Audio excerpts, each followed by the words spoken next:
তারপর দেখি যে আমার গায়ে কোনো কাপড় নাই, কান্না করতেছি। বুঝলাম আমার সাথে কিছু একটা হয়েছে, আমার মনে এরকম বলতেছে। দর্শক, দেশ বিদেশ থেকে যারা দেখছেন সকলকে স্বাগত জানাচ্ছি প্রবাসী নিউজের অনুসন্ধানী রিপোর্টে।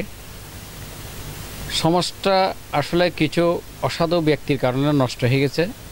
বিশেষ করে শহর অঞ্চলগুলোতে চার দেয়ালের মধ্যে এমন এমন কিছু নৃশংস ঘটনা ঘটতেছে যা আসলে আমরা যদি প্রকাশ না করতাম বা সাংবাদিক ভাইরা যদি প্রকাশ না করতো তাহলে আসলে সাধারণ মানুষ কোনো অবস্থায় জানতে পারতো না। গ্রামের সহজ সরল মানুষগুলি বড় আশা নিয়ে তারা শহরে আসে, মফস্বল থেকে তারা শহরে আসে একটি কাজের সন্ধানে।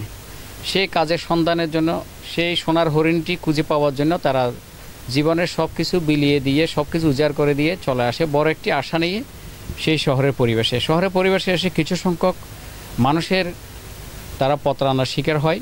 আজকে আপনাদের সামনে তুলে ধরব এমন একজন বোনকে যে প্রতারিত হয়েছেন, হারিয়েছেন নিজের সর্বস্ব, সব সম্ভ্রম সব কিছু হারিয়ে আজ সে এমন পরিস্থিতির শিকার হয়েছিল। নির্জন পরিবেশে তাকে প্রায় শহরের চার দেয়ালের মধ্যে হলেও সে একটি নির্জন পরিবেশ বললেও ভুল হবে না, তাকে একটি রুমের মধ্যে বদ্ধ করে রেখেছিল প্রায় 3 মাস। আমরা তার মুখ থেকে শুনব সে কিভাবে তাদের ষড়যন্ত্রের শিকার হয়ে সেখানে তাদের বন্দিদশার মধ্যে গিয়েছিল। আমরা তার মুখ থেকে শুনবো। প্রথমে বোন, আপনার নামটা কি? আমার নাম মিম আক্তার। কি হয়েছিল আপনার সাথে একটু বলেন তো। প্রথমে দেশ থেকে আসছি শহরে আমার বোনের কাছে, তারপরে চাকরির সন্ধানে আসছি, চাকরি খুঁজতে ফিরিবোর্ড গরুর বাজার। তারপরে ওই মহিলার সঙ্গে দেখা হয়েছে, মহিলার নাম হচ্ছে ইয়াসমিন। একটা মেয়ে আসলো, মেয়েটার নাম হচ্ছে কাজলি। এখন এরা আমার কাছে এসে জিজ্ঞাসা করলো, আপু তুমি কি চাকরি খুঁজতেছো কি না? আমি বলছি হ্যাঁ আমি চাকরি খুঁজতেছি। আমার কাছে জিজ্ঞাসা হইলো হেল্পার না অপারেটর? আমি বললাম আমি হেল্পার। কারণ বললো যে আমরা তো চাকরি দেই। বললাম কিসের চাকরি? বললো পার্লার আছে, এরকম। তোমার পছন্দ হলে তুমি চাকরি করবা, না হলে তোমার আবার এখানেই আগে দিয়ে আসবো।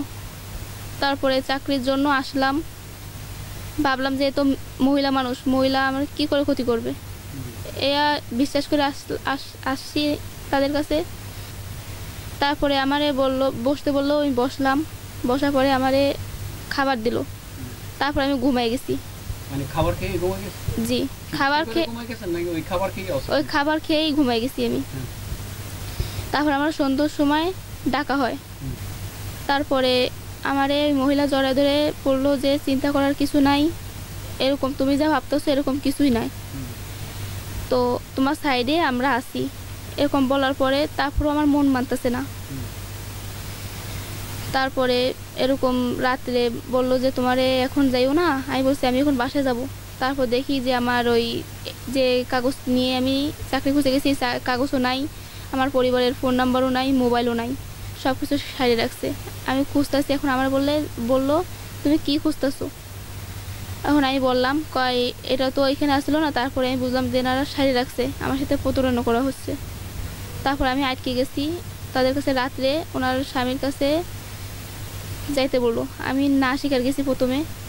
তারপরে ভিডিওটা দেখেছি, আগের ভিডিওটা। আগের ভিডিও মানে কি? মানে ওই যে ঘুমাই গেছি, জি, সেই সময় তোমাকে নিয়ে ওরা ভিডিওটা করছে। অর্থাৎ বিবস্ত্র অবস্থায় তোমাকে নিয়ে গেছিল। জি। তারপরে আমি দেখে আমি হতাশ হয়ে গেছি। এখন বাধ্য কাজ করার জন্য বাধ্য করছে, তারপরে কাজগুলো করছি। এখনো যখন আসছিলাম তখনও আমি যদি কাজে না যাই আমার বাইরে পাঠানো হয় কাজের জন্য, হোটেলে পাঠানো হয়। কিভাবে যেতাম হোটেলে? মহিলা নিয়ে যেত, উপরে না উঠলে রাগ করতো, এই শাড়ি দিয়ে বলতো উঠে যেতে, তো উঠে যেতাম। করার কিছু আসছিল না। আমি উঠে যাওয়ার সাথে সাথে এরা চলে আসতো, না উঠলে এখানে দাঁড়ায় থাকতো। কোন হোটেলে গেছি? একা খান, নিউ ভিউ হোটেল, অলংকার, এশিয়ান হোটেল, আর হচ্ছে নয়াবাজার, আর একটা আছে কুটুমবাড়ি, অলংকার। সর্বশেষ গেছি অলংকার, এশিয়ানে। কবে গেছো? ওই যেদিনকে আমি তাদের কাছে আসছি তার পরের দিনকে আমার পাঠানো হয়েছে। বাসায় অনেক মেয়েরা থাকতো, একজন লুকায় চলে গেছে। যে মেয়েটার কথা বলছি কাজলি, মেয়েটা লুকায় চলে গেছে শুনছি। হ্যাঁ। আচ্ছা, আমি একটা বিষয় জানতে চাই।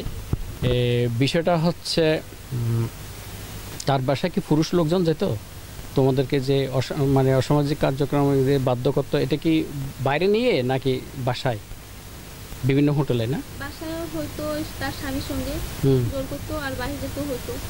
বাহিরে আমার 4 দিন রাখা হয়েছে, 3 রাতে। 4 দিন রাখছে? কোন হোটেলে এটা? নয়াবাজার। কোন হোটেল? হোটেলের নাম লেখা নাই, বাহিরের ভিতরেও দেখি না। আচ্ছা আচ্ছা আচ্ছা, মানে ওই মেয়ে নিয়ে যেত না? হ্যাঁ, আমারে 4 দিন রাখা হয়েছে দিনে রাতে, দিনেও 4 দিন রাখা হয়েছে রাতেও। টাকা পয়সা দিছে তো? আমারে কোনো টাকা পয়সা দিই নাই। আমারে বলতে যারা যারা আছে কোনো মেয়ে টাকা পায় না। এখন ওর বাসা কয়জন আছে? আপাতত আছে 2 জন। এদেরকেও টাকা দেয় না? কিন্তু এদেরকে লোভ দেখানো হয়েছে, আমারও লোভ দেখানো হয়েছিল, সোনাগোনা টাকা পয়সা এইসব। আচ্ছা, আমি একটা জিনিস জানতে চাই। এই তুমি যে এই 1 মাসেরও বেশি সময় ছিলা, প্রায় তো 2 মাস না? 2 মাসে তোমাকে কত টাকা দিছে? আমার 1 টাকাও দিই নাই, বরং আমারে দিয়ে 4 লাখ 5 লাখ টাকা কামানো হয়ে গেছে। 4-5 লাখ টাকা হয়ে গেছে।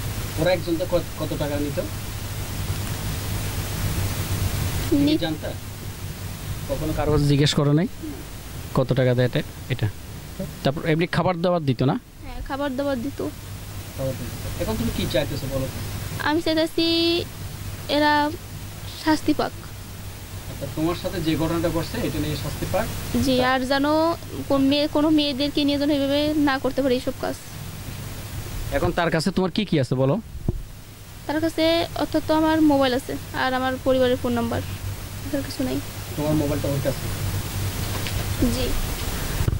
আচ্ছা, তোমার সিম কার্ডটা কোথায়? সবই প্রথম দিনই এরা সারিয়ে রাখছে। এখনো ওর কাছে না? জি।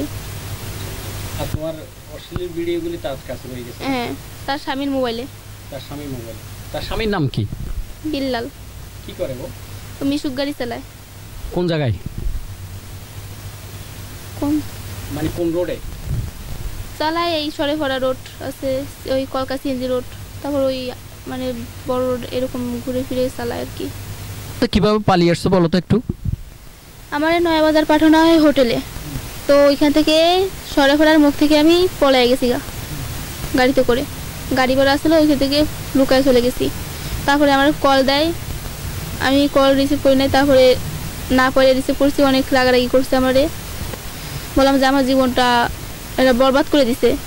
তারপরে আমার ভাইয়ের বললাম, তারপর ভাইয়ের বন্ধুরা এরা সাহায্য করলো আর কি, সাহায্য করেছে। তারপর আপনাদেরকে খবর দেওয়া হয়েছে। দর্শক, আপনারা শুনলেন আসলে মিম মানসিকভাবে কীভাবে ভেঙে পড়ছে। সে একটা ট্রমার মধ্যে আছে। এই ছোট্ট বয়সে তার উপর যে বিষয়টা ঘটে গেছে এটা অকল্পনীয় এবং অমানবিক। আসলে এই ধরনের মিমরা বড় একটি স্বপ্ন নিয়ে, বড় আশা নিয়ে তারা শহরের জীবনে চলে আসে, একটি কাজের সন্ধানে কাজ করবে, কাজ করে নিজে স্বাবলম্বী হবে, পাশাপাশি তার পরিবারকে একটি সুন্দর একটু কিছু উপহার দেবে, সে স্বপ্ন নিয়ে মিমরা আসলে শহরের জীবনে চলে আসে। হয় চট্টগ্রাম শহর, না হলে ঢাকা শহর বা যে কোনো বড় শহরগুলিতে তারা বিশেষ করে আসে কাজের সন্ধানে। বিশেষ করে চট্টগ্রাম যেহেতু গার্মেন্টস এরিয়া আছে, সেখানে তারা একটি বড় স্বপ্ন নিয়ে আসে। মিম মূলত খুলনা থেকে এসেছিল একটি বড় স্বপ্ন নিয়ে। মিম পড়েছিল একটি প্রতারক চক্রের হাতে পড়ে। আসার সাথে সাথে সে একটি খারাপ দুশ্চরিত্রা নারীর হাতে পড়ে গিয়েছিল। মিমের খুব দুঃসহ জীবন আপনারা শুনলেন। আমরা চাই মিমরা যেন এই ধরনের আর পরিস্থিতির শিকার না হয়। মিমদের সাথে এই ধরনের আচরণ যারা করে তাদেরকে যেন যথাযথভাবে আইনের মাধ্যমে এনে তাদের কঠোর শাস্তির বিধান নিশ্চিত করা হোক, সেই প্রত্যাশা রাখছি। আজকের মতো এখানে শেষ করছি। আবারও নতুন কোনো বিষয় নিয়ে আপনাদের সামনে হাজির হব। সে পর্যন্ত সকলে ভালো থাকবেন, সুস্থ থাকবেন, নিরাপদে থাকবেন। ধন্যবাদ সকলকে। আসসালামু আলাইকুম।